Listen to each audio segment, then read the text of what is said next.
And let me now draw the contrast. And you tell me which approach is healthier. In Melbourne, for instance, the Labor state government there scrapped the traditional Australia Day parade, claimed it was too divisive, and cleared the way for a far more divisive protest against Australia Day, against Australia itself, really. A protest organised by activists like Mariki Onus, who thinks that it would be better if Aborigines ran their own communities or even their nations. It's important to note that this will always be about sovereignty. Now, she's the sister of Greens Senator Lydia Thorpe, who today again peddled a totally fake history of Aboriginal society before Europeans came, the colonisers. It's a fake picture of, heaven before the whites and hell afterwards.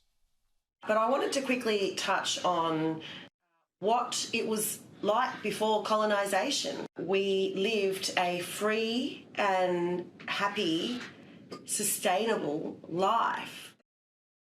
Now, this is the same fraud pushed so successfully now by so many activists, including fake Aboriginal Professor Bruce Pascoe, who claims Aborigines lived so well as farmers, living in houses in towns of 1,000 people before the whites came and mucked it all up.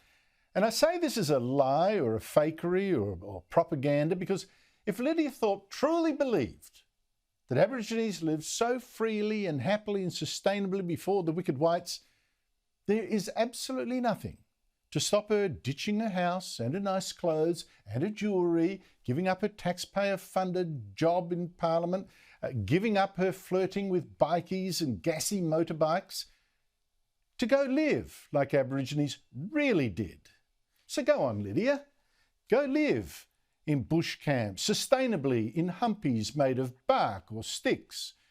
Go out each day, as the women did back then, to look for food, like grass seeds, so yummy and sustainable, and grind them laboriously by hand. And a diet that, well, look, seriously, there's a reason that no Aborigines today will put up with that kind of food. That's right, no Aborigines live today in this traditional way because what our Western culture offers is so much better.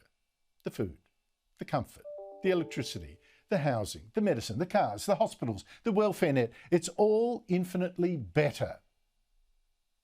So wouldn't it be more honest to say today that Aborigines, yes, they did suffer terribly in some ways from colonisation, but in other ways gained a lot of things that they'd now never give up?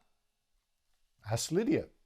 And one thing we've all been given is an opportunity, whether you're of European origin or Indian or Chinese, Aboriginal, African, Arab, whatever. If you grab this opportunity and you join in, you can build a wonderful life, unparalleled in history, really. But if you spit on it, and if you just sit around, and if you just complain, and you wait for handouts, I tell you what, it's not going to work for you. Okay, I've shown you the two ways of thinking about this country. Which one do you think makes sense?